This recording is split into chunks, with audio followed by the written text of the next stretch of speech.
প্রিয় বাপ আমার, ভাই আমার, বন্ধু আমার, আমরা ফিরতে চেষ্টা করি। আমাদের মুরব্বীরা বলে গেছেন, আমাদের বড়রা বলে গেছেন, আজ আমাদের বদলানো দরকার, আজ আমাদের পরিবর্তন দরকার। বিশ্বাস করেন ভাই, বললে তো সারা রাত বলা যাবে। সারা পৃথিবীর সর্বশেষ ষড়যন্ত্রের সব কেন্দ্রবিন্দু কিন্তু ঘুরে ঘুরে ইসলামের বিরুদ্ধে। গোটা পৃথিবী যা ভাবে, যা করে, সব কিছুর মধ্যে ইসলামের বিরোধিতা শীর্ষে, কোরআনের বিরোধিতা শীর্ষে। দুশ্মনের সমস্ত ষড়যন্ত্র ইসলামের বিরুদ্ধে। অতএব দয়া করে আমাদের এই নওজওয়ানরা, আমাদের ভাইরা, যুবক বন্ধু, তোমরা যদি সারাক্ষণ নিজের জীবন যৌবন এই মোবাইল আর এই খামখেয়ালি আর এই বেনামাজি বেহায়া নারীর পিছনে ঘোরা এই জিন্দিগি দিয়ে নষ্ট করে ফেলো, তো ইসলাম বাঁচাবে কে? দিন রক্ষা করবে কে? আমি কেমনে বললে বুঝাইতাম? আমার ভাই, তুমি যদি বলো তোমার কাছে গিয়ে বলি, তো আসো আমি কাছেই যাই। কসম খোদার, তুমি যদি বলো তোমার বুকের কাছে এসে বলি, তো তোমার বুকের কাছেই বলি। তুমি না জাগলে ইসলাম জাগবে না। আল্লাহর নবী সাল্লাল্লাহু আলাইহি ওয়াসাল্লাম উহুদের যুদ্ধের দিন, নবী সাল্লাল্লাহু আলাইহি ওয়াসাল্লাম উহুদ যুদ্ধের দিন সর্বপ্রথম 17 বছরের একজন যুবক সাহাবী হযরত সাদ ইবনে আবি ওয়াক্কাস রাদিয়াল্লাহু তাআলা আনহুকে নবী প্রথম বলছিলেন উহুদের যুদ্ধের দিন যে, সাদ, তুমি প্রথম শত্রুর দিকে তীর নিক্ষেপ শুরু করো, আজকের যুদ্ধ তুমি শুরু করো। ইরমি সাদ ফিদাকা আবি ওয়া উম্মি। নবী বলেন, সাদ, তুমি শত্রুর দিকে তীর মারো, আমি মুহাম্মদের মা বাপ তোমার মতো যুবকের জন্য কুরবান। রাসূলুল্লাহ ফিদাকা আবি ওয়া উম্মি। যুবক, তোমার জন্য নবী তার মা বাপ উৎসর্গ করছে। তুমি শুধু বেডি চাইবা এর লাগে? হ্যাঁ, আস্তাগফিরুল্লাহ, আস্তাগফিরুল্লাহ। আরে বেটা, কস কি বেটা? কতক্ষণ দেখবি বেটি বেটা? কত বেড়ি হইলে তোর রাত কাটবে? কত বেড়ি দেখলে তোর যৌবন শেষ হবে? কত নোংরা ছবি দেখলে যুবক তোর লজ্জাস্থানের শাহওয়াত পূরণ হবে বেটা? ছি ছি ছি ছি ছি। মুসলমান এত নিকৃষ্ট হয় কেমনে? মুসলমান এত বেহায়া হয় কেমনে? মুসলমান এত বেশরম হয় কেমনে? মিয়া, আল্লাহ আমাদেরকে হেফাজত করেন। আজকে আমি পড়ছি রাসূলুল্লাহ সাল্লাল্লাহু আলাইহি ওয়াসাল্লাম একদিন সাহাবীদের মজলিসে একটা আয়াত পড়ছেন, ইয়া আইয়ুহাল্লাযীনা আমানু কু আনফুসাকুম ওয়া আহলিকুম নারা। রব্বুল আলামিন বলেন, হে মুমিন ঈমানদারগণ, তোমরা সকলেই তোমাদের নিজেদেরকে এবং তোমাদের পরিবারের সদস্যদেরকে জাহান্নামের আগুন থেকে বাঁচাও। এরপরে ওয়াকুদুহান নাস ওয়াল হিজারা। রব্বুল আলামিন বলেন, সেই জাহান্নামের আগুন থেকে বাঁচাও যেই জাহান্নামের আগুনের লাকড়ি হবে, যেই জাহান্নামের আগুনের ইন্ধন হবে। আল্লাহ তাআলা বলেন, মানুষ এবং পাথর। আলাইহা মালাইকাতুন গিলাজুন শিদাদুন লা ইয়াসুনাল্লাহা মা আমারাহুম ওয়া ইয়াফআলুনা মা ইউমারুন। রব্বুল আলামিন বলেন, বান্দা, এমন জাহান্নামের আগুন থেকে বাঁচাও যেই জাহান্নামের আগুনের লাকড়ি হবে মানুষ এবং পাথর। আর সেই জাহান্নামের পাহারাদার হবে যেই ফেরেশতা, তারা হবে আমি রব্বুল আলামিনের সমস্ত ফেরেশতার মধ্যে সবচেয়ে পাষাণ, সবচেয়ে কঠিন হৃদয়ের অধিকারী ফেরেশতা। আল্লাহ বলেন, আমার ওই ফেরেশতারা জাহান্নামের দায়িত্বে, যেই ফেরেশতাদের দিলের মধ্যে, কলিজার মধ্যে 1 সেকেন্ডের কোনো মায়া নাই। গিলাজ, শিদাদ। আল্লাহ বলেন, ওই ফেরেশতারা আমি আল্লাহর হুকুমের কোনো নাফরমানি করে না, আর আমি যেমনে বলি তেমনি পালন করে। আল্লাহর নবী এই কোরআনের আয়াত পড়বার সাথে সাথে আমি নিজে কিতাবে পড়েছি, আল্লাহর নবীর এক যুবক সাহাবী একটা চিৎকার করে আল্লাহর নবীর সাহাবী বেহুশ হয়ে পড়ে গেছে। নবী তখন তার বুকের মধ্যে হাত দিয়ে যখন বুঝলেন তার রূহ চলে যাবে এক্ষুনি, আল্লাহর নবী বললেন, যুবক বলো তুমি লা ইলাহা ইল্লাল্লাহ। যুবক শুধু এই শব্দটা বলছে, লা ইলাহা ইল্লাল্লাহ। আল্লাহর নবী বলেন, সাহাবীরা আমি মুহাম্মদ সাক্ষী দিলাম এই যুবক জান্নাতি হয়ে গেছে, কামিয়াব। এক যুবকের কলিজার মধ্যে চিৎকার আসছে, হায় জাহান্নামের আগুনের লাকড়ি হবে মানুষ, সেটা যদি আমি হই, সেটা যদি আমি হই। কোরআনুল কারীমে রব্বুল আলামিন বলেন, ফাত্তাকুন নারাল্লাতী ওয়াকুদুহান নাস ওয়াল হিজারা উইদ্দাত লিল কাফিরিন। বন্ধু শুনো, রব্বুল আলামিন বলেন, আমার বান্দা জাহান্নামের আগুনকে ভয় করো, যেই জাহান্নামের আগুনের লাকড়ি হবে মানুষ এবং পাথর। উইদ্দাত লিল কাফিরিন, যেই জাহান্নাম বেঈমান নাফরমান কাফেরের জন্য বানানো হয়েছে। আরো শুনেন, আল্লাহ বলেন, ওয়াত্তাকুন নারাল্লাতী উইদ্দাত লিল কাফিরিন। আল্লাহ বলে, বান্দা জাহান্নামকে ভয় করো, জাহান্নাম বানানো হয়েছে বেঈমানের জন্য। আল্লাহ আরো বলেন, শুনো, ফাআনদারতুকুম নারান তালাযযা।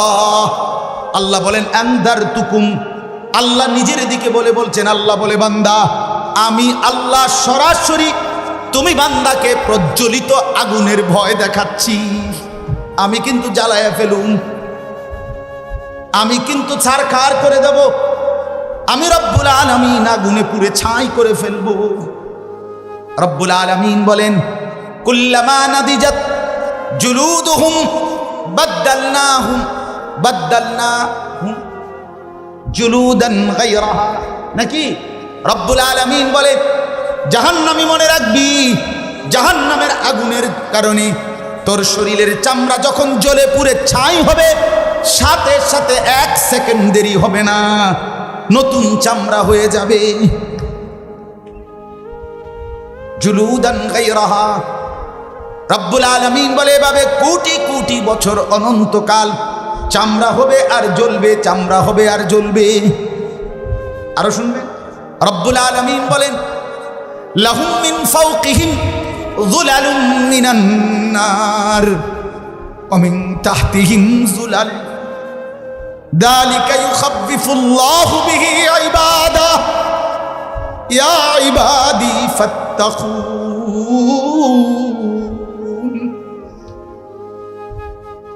রব্বুল আলামিন বলে, জাহান্নাম নাফরমান বান্দা মনে রাখিস, আমি আল্লাহ তোর মাথার উপরেও জাহান্নামের আগুন বিছিয়ে দেব, তোর নিচেও জাহান্নামের আগুন বিছিয়ে দেব।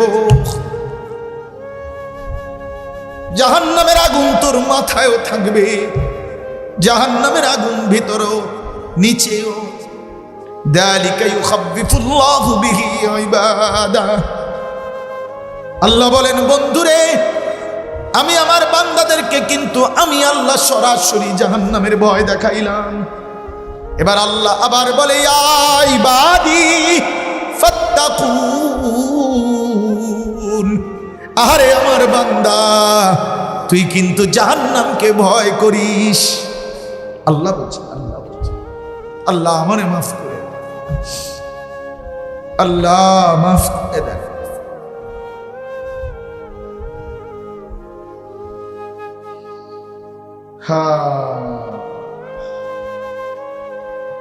চলো বন্ধু, বলেই গেলাম, শুনাই গেলাম। তুমি বদলাইলে পৃথিবী বদলে যাবে ইনশাআল্লাহ। আল্লাহ তাআলা নওজোয়ানদেরকে হিম্মত দান করেন।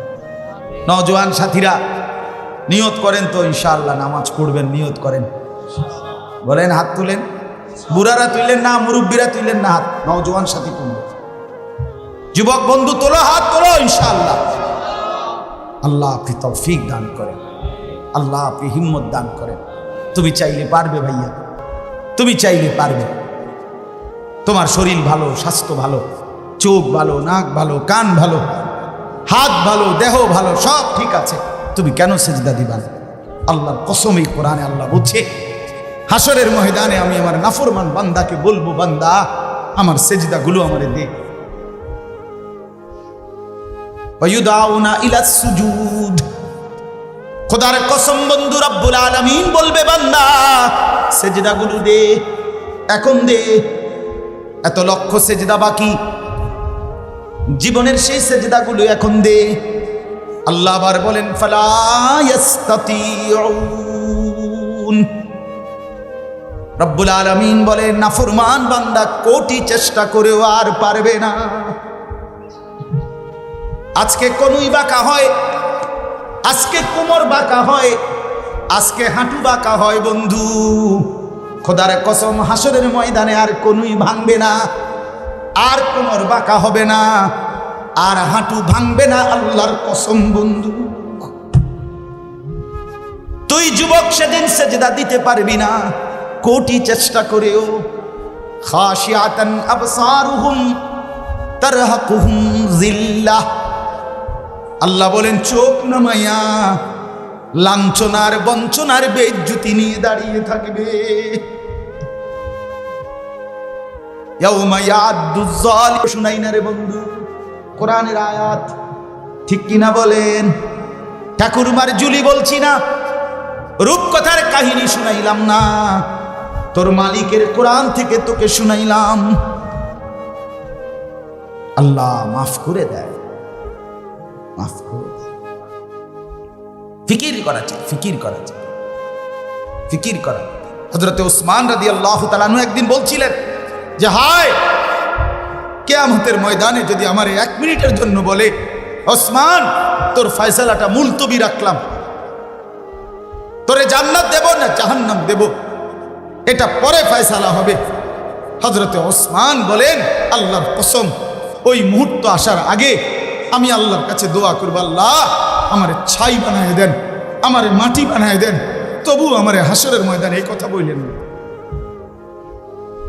আমার এই কথা বললেন না, আমারে বললেন। সাহাবী এই ভয় করত হাসরের ময়দানকে। আমার বন্ধু আখিরাত আর পরকাল, হাসরের মাঠ, ছেলেরা বাপ, এটা মামুর বাড়ি না, নানার বাড়ি না, এটা রূপকথা না, অবাস্তব অযৌক্তিক না। যদি মিথ্যা হইতো, যদি কল্পনা হইতো, তাহলে আমরা ওটি কম ছেড়ে দিতাম। ভাতের অভাবে বলি নাই, এত ফ্যাঁক এত কাদা ভাঙ্গা ভাত খাওয়ানোর লেগে আসনি, ভাত অন্য খাইছিও না, এখনো ভাত খাইও না, নাইলে না খাইলাম। আল্লাহ আমাদেরকে হেফাজত করেন। এজন্য অনেক ওলামায়ে কেরাম এসেছেন, সবার কাছে অনুরোধ আমার, আপনারাও জাতির ফিকির করেন, আপনারাও মোবাইলের আসক্তি থেকে নিজেকে বাঁচেন, এবং নওজোয়ান সাথীরা আপনারাও বাঁচেন। আর আমার মুরব্বী বাবাদের কাছে আপনাদের কাছে অনুরোধ করছি, আল্লাহর হুকুম এটা, আল্লাহর হুকুম এটা, কু আনফুসাকুম আহলিকুম নারা। আমি স্পষ্ট শুনেছি আমার উস্তাদে মুহতারাম আল্লামা মুফতি আব্দুল হালিম সাহেব মাগরিবের পরে আমার উস্তাদ যখন বয়ান শুরু করছে, তখন তিনি এই আয়াত পড়ছিলেন, ওয়া'মুর আহলাকা বিস-সালাতি ওয়াসতাবির আলাইহা। আমি ওই থেকে শুনছি হুজুর এই আয়াত পড়ছিলেন, এই কথার মতোই আল্লাহ বলছে, বন্ধু আপনি আপনার পরিবারের সদস্যদেরকে নামাজের আদেশ করুন এবং আপনি নিজেও নামাজের উপরে মজবুত থাকুন। আল্লাহ বলছে এক মুমিনের জিম্মাদারি, খোদার কসম। বাপ আপনাদেরকে বলি, ছেলের বাপ যারা, মেয়ের বাপ যারা, স্ত্রীর স্বামী যারা, আপনাদেরকে বলি, আপনাদের জিম্মাদারি জীবনের সবটুকুর বিনিময়ে আপনি আপনার ছেলেকে নামাজি বানাবেন। আপনার তৃপ্তি হবে সেদিন, খোদার কসম আপনি হাসবেন সেদিন, আপনি খুশি হবেন সেদিন যেদিন আপনার ছেলে নামাজি হবে, আপনার মেয়ে পর্দানশীল হবে, আপনার স্ত্রী নামাজি হবে। যার ছেলে নামাজ পড়ে না, এই বাপ আপনি হাসেন না। যার মেয়ে পর্দা করে না, ওই মা পর্দার আড়ালে যারা শুনতেছেন, মা তুমি হাসো না, মা তোমার মেয়ে জাহান্নামী, তুমি হাসো কেমনে? তোমার ছেলে জাহান্নামের আগুনের দিকে ছুটছে, বাবার মুখে হাসি আসে কেমন? আমার সমুন্দি, আপনার আমার আপন সমুন্দি, সমুন্দি বোঝেন না? বউয়ের বড় ভাই, এ বেচারার ছেলে 5-6 বছর হবে, ছেলেটা অসুস্থ হয়েছে গতকালকে। ছেলেটার নিয়া, এই ছেলেটা মানে একটু বমি বমি ভাব, বারবার কিছু খাইতে চায় না, এই কদ্দুর অসুস্থতার কারণে। এক বাবার কলিজার ব্যথা দেখলাম, সারাটা রাত তারে বুকে জড়ায় দেরা উনি বসে রয়েছে আমার ঘরে, সারাটা রাত। সন্তান আজকের একটা দিন খায় না। এই জন্য বাবার কলিজায় যদি এই ব্যথা হয়, তাইলে এরকম ব্যথা তো প্রত্যেকটা বাবার সন্তানদের প্রতি, ঠিক কিনা বলেন না? সেই সন্তান যে জাহান্নামের আগুনে জ্বলবে আপনি টের পান না। 365 দিনের এক বছরে ছেলেটা কোনো দিন ফজরের নামাজ পড়ে নাই, অথচ এই ঘরে মা বাপ ঘুমায়, ছেলেটা সেই ঘরেই ঘুমায়। এই মা বাপ কেমনে রাত কাটে? এই মা বাবার ঘুম আসে কেমনে? এই মা বাবা ভাত খায় কেমনে? ভাত তো খায় না, শুধু বনও খায়, বিড়িও খায়, চাও খায়, টেলিভিশনে নাচও চায়। ওটা শরীরের রং, হ্যাঁ ওটার ফুট বিদেশ থেকে টিয়া পাঠায়, ওটা বন খায়। বুঝেন না কথা? আল্লাহ রহমতে তারা 3 জন বিদেশ, তাকে টেহা দিয়া ভাই বিল্ডিং করেন, ভালো ইট কিনেন 1 নম্বর, কারণ ফিডে তো খাইবেন 1 নাম্বার। দুর্বল ইট লাগাইন না, নাম্বার ইট লাগাইন। ছেলের নামাজ, স্ত্রীর পর্দা হাল ছেড়ে দিছে, ডাইরেক্ট বলে ফেলে। কইছি, কতই কইছি হুজুর, শুনে না। যে শুনে না তার জন্য ঘর বানাইলেন কেন? যে মালিকের সেজদা করে না এই নাফরমান ডাকাইতের জন্য সোফা বানাইলেন কেন? যেই মেয়ে পর্দা করে না এই বেহায়া বেশরমের জন্য আপনি ঘর সাজাইলেন কেন? কথা বলেন না কেন? আল্লাহর দুশ্মন যে, সে আপনার দুশ্মন না? কথা বলেন। বলে আমি বলি না আপনারে বাইর করে দিতেন, মানে আপনি হাল ছাড়লেন কেন? আমার দুঃখ এটা। এবারে কয় আর কয় না হইতো না হুজুর, আর হইতো না। আপনার ছেলে, আপনি হাল ছাড়বেন কেন? কোনো বাপ কি তার সন্তানের চিকিৎসা বন্ধ করে দেয়? কথা বলেন না কেন? আতুর হোক, লুলা হোক, পঙ্গু হোক, প্যারালাইজড হোক, বিকলাঙ্গ হোক, বোবা হোক, বধির হোক, আমার ফুট, ঠিক কিনা বলেন না কেন? আমার ফুট কি আমি হালাই দিতে পারব? তাহলে আমার সন্তান আমি ফেলে দেব কেন? আমি হাল ছাড়বো কেন? মানুষে না বলুক, আমি বলবো না কেন? এই জন্য বাপ, আমার কথার খোলাসা এটা, আমার মূল বক্তব্য এটাই। আপনাদের এই অঞ্চলে আপনাদের কাছে আমি অনুরোধ করে গেলাম, বাবারা মারা ছেলে মেয়ের নামাজ, ছেলে মেয়ের আখলাকের দিকে আরো বেশি ফিকির করেন, আরেকটু চেষ্টা করেন, হাল ছেড়ে দিয়েন না। আর যুবক ভাই, তোমাদের কাছে বলি, আমার কথা বাবা যদি গুরুত্ব নাও দেয়, মনে করো মা যদি গুরুত্ব নাও দেয়, তুমি তোমারে নষ্ট করো না, তুমি তোমারে বরবাদ করো না ভাই। অনুরোধ আমার, এ ছেলে তোমাদেরকে বলি, বাপ তোমাদেরকেও বলি, হযরত ইব্রাহিম আলাইহিস সালামের মা বাবা দুইজনই মূর্তি পূজক ছিলেন কিনা? কিন্তু ইব্রাহিম আলাইহিস সালাম তাদের সামনে মাথা নোয়ায় না। ইব্রাহিম আলাইহিস সালামের বাবা আযর বলছিল ইব্রাহিমকে, হযরত ইব্রাহিম নবীকে, লা ইল্লাম তানতাহি লা আরজুমান্নাক, ফুত ছেলে আমার, যদি তুমি আমার মূর্তির বিরোধিতা না ছাড়ো, আমি তোমারে পাথর মেরে মেরে ফেলব। ওয়াহজুরনি মালিয়া, এবং তেজ্য পুত্র করে বাড়ি ছাড়া করে দেব। কোরআনের আয়াত। হযরত ইব্রাহিম আলাইহিস সালাম বাপকে ডাইরেক্ট বলছে, সালামুন আলাইক, আব্বা আপনার জন্য কল্যাণ কামনা করছি, তবে আতাজিলুকুম ওমা তাদউনা মিন দুনিল্লাহ, আমি আপনাকেও ছেড়ে দিলাম, আপনি যেই মূর্তির পূজা করেন এগুলোরও ছেড়ে দিলাম। ওয়া আদউ রাব্বি, ইব্রাহিম আলাইহিস সালাম বললেন, আব্বা আপনাকেও ছাড়লাম, মাকেও ছাড়লাম, আমি শুধু আমার আল্লাহকে ডাক দিলাম। আসা আল্লাহ আকুনা বিদুআই রাব্বি শাকিয়া। ইব্রাহিম আলাইহিস সালাম বললেন, আব্বা শুনে নেন বাপ আমার, আমি বিশ্বাস করি আমার সেই আল্লাহকে ডেকে কেউ কোনোদিন বঞ্চিত হয় না। সুবহানাল্লাহ, আল্লাহকে ডেকে বঞ্চিত হয় না। হযরতে আসিয়া তার স্বামী জামানার শ্রেষ্ঠ কাফের। আমার এই চিৎকার চেঁচামেচি করছি আমি যে গুনাহ তৃপ্তি দেয় না রে বন্ধু। এক গ্লাস পানি তৃপ্তি দেয়, এক সাগর মদ তৃপ্তি দেয় না। একজন হালাল স্ত্রী, একজন বিবি তৃপ্তি দেয়, আর তামাম পৃথিবীর নর্তকী নারী উলঙ্গ করে দেখালেও সেই যুবকের তৃপ্তি হয় না। গুনাহ সুখ দেয় না, গুনাহ তোমারে শান্তি দিবে না, গুনাহ তোমার জীবন নষ্ট করে দিবে, একদিন যৌবন শেষ করে দিবে, শেষ পর্যন্ত তোমারে জাহান্নামের অঙ্গার বানায়। আল্লাহ আমাদেরকে মাফ করে দেন, আল্লাহ আমাদের ছেলেদেরকে মাফ করে দেন, আল্লাহ আমাদের বাবাদেরকে মাফ করে দেন। বাবারা, আপনাদেরকেও বলি, বাপ আপনারা 60 বছর বয়স অহনো বিড়ি খান, যারা এই বদ অভ্যাস ছেড়ে দেন। আপনাকেও খাচ্ছত খারাপ, বিড়ি খাই না কাকা, আপনার অভ্যাস খারাপ, আপনার লক্ষণ বালা না। 60 বছর কাকা অহনো বিড়ি খান, আপনি মরবেন কোন দিন? বিড়ি খানা ছাড়বেন কোন দিন? আপনি কি 600 বছর বাঁচবার লাইন মানে প্ল্যান নিয়ে আসছেন না? কথা বলেন না কেন? 60 বছরের বুড়ো মানুষ এবড়া কেমনে চা দোকানে বেড়ি চা, এবড়া কেমনে চা দোকানে টেলিভিশন দেখে? এই বুড়া মিয়ার শরম আইব কোন দিন? এই বুড়া মিয়ার লজ্জা আসবে কোন দিন? বলেন ওমা, কি আশ্চর্য! কি তো 60 বছরে বেটার শরম আইলো না? হায় হায় রে জেডা রে, কি জেডা রে, এটা শক্ত জেডা, শক্ত না এটা? এটা কেমন কথা? এবারে এখনো বিড়ি খায় কেন? আস্তাগফিরুল্লাহ, আস্তাগফিরুল্লাহ, আস্তাগফিরুল্লাহ। আল্লাহ মাফ করুন। মুসলিম শরীফের হাদিস, নবীজি বলছেন, আ'দারাল্লাহু ইলা ইমরিইন আখখারা উমরাহু হাত্তা বালাগা 60।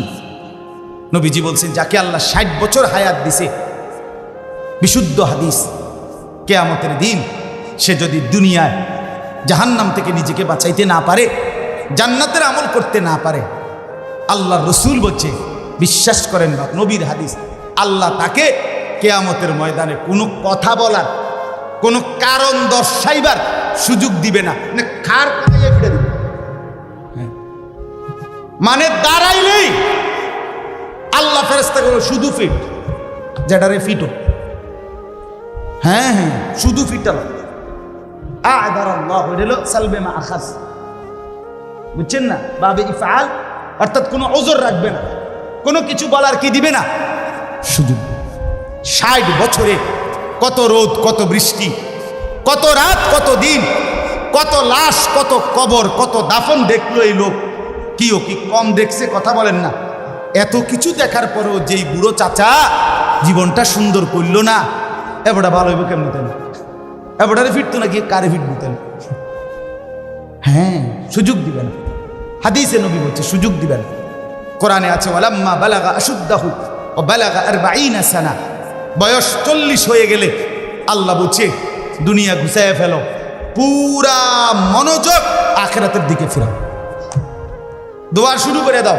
রব্বি আউজি'নি আন আশকুরা নি'মাতাকাল্লাতী আন'আমতা আলাইয়া ওয়া আলা ওয়ালিদাইয়া ওয়া আন আ'মালা সালিহান তারদাহু ওয়া আসলিহ লি ফি যুররিয়্যাতি ইন্নী তুবতু ইলাইকা ইন্নী মিনাল মুসলিমিন। আল্লাহ আমারে আর আমার আব্বা মারে যত নিয়ামত দিছেন, শুকর আদায়ের তৌফিক দেন। দিছেন বহুত, দিছেন 40 বছর, এবার এগুলোর শুকর আপনার অনুগত হওয়ার তৌফিক দেন। যেই আমল করলে আপনি খুশি হইবেন, এখন থেকে আল্লাহ বাকি হায়াত ওই আমলের তৌফিক দেন। আল্লাহ জিফুদ গুণ কদ্দুর ঠিক করে দেন। আমি বিগত গুনাহ থেকে তওবা করলাম, আমি মুসলমানদের একজন হতে চাই। আল্লাহ বলছে গুছায় এলাও, দুনিয়া গুছায় এলাও। সন্ধ্যা হয়ে গেছে, দোকান শাটার ফেলে দাও, দুনিয়া গুছায় ফেলো, আখিরাতের প্রস্তুতি নাও। আল্লাহ আমাদেরকে তৌফিক দান করেন। কোরআনুল কারীমের 14 নম্বর পারা, কোরআনুল কারীমের 16 নম্বর সূরা, সূরাটির নাম সূরায়ে নাহাল। নাহাল শব্দটা এই সূরার 90 নম্বর আয়াত। এই একটি আয়াত আমি আপনাদের সামনে তেলাওয়াত করেছি। তাহলে কত নম্বর পারা বলেন? 14 নম্বর পারা। বলেন তো 16 নম্বর সূরা। কত নম্বর সূরা বলেন? 16 নম্বর। সূরাটার নাম নাহাল। বলেন, অর্থ মৌমাছি। মৌমাছি সূরা, বাংলাটাই মনে রাখবেন। কোন সূরা?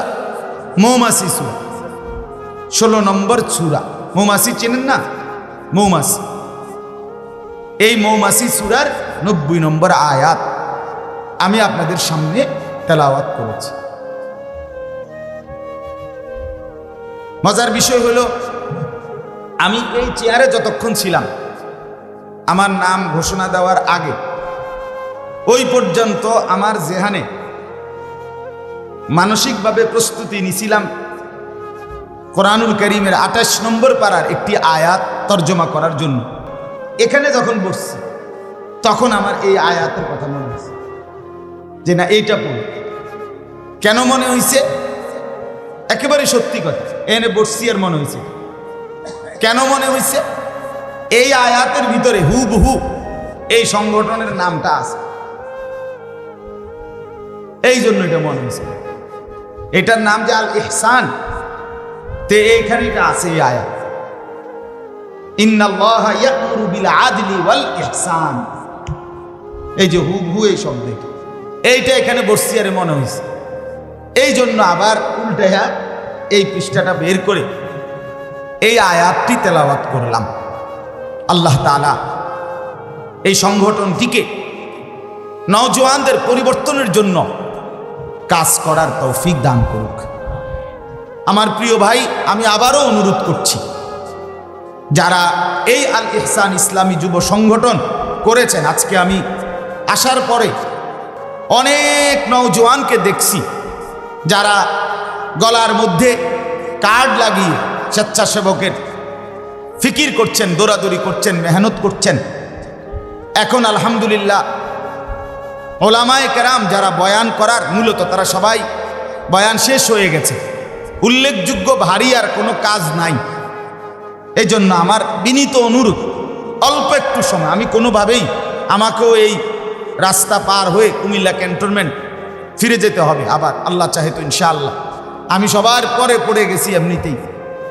তো এরপরেও আমি অনুরোধ করব, এই সমস্ত যুবক ভাই, দয়া করে আল্লাহর ওয়াস্তে মেহেরবানি করে ভাইয়া, আপনারাও আপনাদের ব্যস্ততা ছেড়ে একটু সময়ের জন্য আপনারা প্যান্ডেলের ভেতরে এসে বসেন। আপনাদের উপকার হবে, আমারও উপকার হবে। আমি বলতে পারলে আমার নেকি হবে, আপনারা শুনলে আপনাদের নেকি হবে। এটা দুজনেরই লাভ, উভয়ের লাভ, বললেও লাভ, শুনলেও লাভ। এই জন্য দাঁড়িয়ে না থেকে মেহেরবানি করে যতক্ষণই শুনো ভাই, যাইও না, যাইও না, ওইদিকে যাইও না, বসো, যেখানে আছো এখানেই বসো। যে যতক্ষণ ভাল লাগে, 10 মিনিট হইলে 10 মিনিট, 2 মিনিট হইলে 2 মিনিট, যে যতক্ষণ ভালো লাগে মেহেরবানি করে অতক্ষণই শুনেন, তবে বসে শুনেন। বলেন ইনশাআল্লাহ। বসে শুনলে লাভ, জুতা খুলে শুনলে আল্লাহর কোরআন, আল্লাহর ওয়াহি, এটার হক আদায় হয়। চলেন এবার তর্জমা বলি, শেষ তর্জমাই বলবো শুধু আমি। আল্লাহ তাআলা এই 90 নম্বর আয়াতে এতক্ষণ ওয়াজ করছি, আমরা কত কিছু, কত কথা বলছি। এই আয়াতটা আল্লাহ বলেন, বান্দা শুনো, আমি আল্লাহ স্বয়ং ওয়াজ করলাম। কে? ইয়াইজুকুম, ইয়াইজুকুম। আল্লাহ বলেন আমি ওয়াজ করি। এই জন্য ওয়াজ আল্লাহ তাআলা বলেন, আল্লাহ বলেন ওয়াজ আমি করছি। কে করছে? এই আল্লাহ নিজে ওয়াজ করেছে। রাসূলুল্লাহ সাল্লাল্লাহু আলাইহি ওয়াসাল্লামের সাহাবীরা, হাদিস স্পষ্ট আছে, নবীজির বেলায় সাহাবীরা ব্যবহার করছে ওয়াজানা রাসূলুল্লাহ সাল্লাল্লাহু আলাইহি ওয়াসাল্লাম। রাসূলুল্লাহ সাল্লাল্লাহু আলাইহি ওয়াসাল্লাম আমাদেরকে ওয়াজ করলেন, সাহাবীরা বলছে। এই জন্য ওয়াজকে ওয়াজ বলা কোরআনের শব্দ, ওয়াজকে ওয়াজ বলা হাদিসের শব্দ, প্রোগ্রাম বলা এটা কোরআনের শব্দ না। হ্যাঁ, আমরা নতুন আধুনিক, আজকে প্রোগ্রাম কোথায়? আমার তো আজকে 2টা প্রোগ্রাম। বাপরে, প্রোগ্রাম প্রোগ্রাম মানে খানার অনুষ্ঠান, প্রোগ্রাম বুড়া দুরা আগের দিনের অসল হুজুর যারা ওরা করছে ওয়াজ, এখন তো আমরা প্রোগ্রাম করেন প্রোগ্রাম করেন, আমি অনওয়াজে করি, আপনি প্রোগ্রাম করেন। আমি আজ পর্যন্ত কোনোদিন বলি নাই আলহামদুলিল্লাহ যে আজকে আমার প্রোগ্রাম, তোর প্রোগ্রামের খেতা গিলে বেড়া প্রোগ্রাম কিতাব। রব্বুল আলামিন বলেন ইয়াইজুকুম, আমি ওয়াজ করছি, এর চাইতে উত্তম শব্দ আর কি হইতে পারে? সাহাবীরা বলছেন ওয়াজ আনা রাসূলুল্লাহ, রাসূলুল্লাহ ওয়াজ করলেন, এর চাইতে উত্তম শব্দ আর কি হইতে পারে?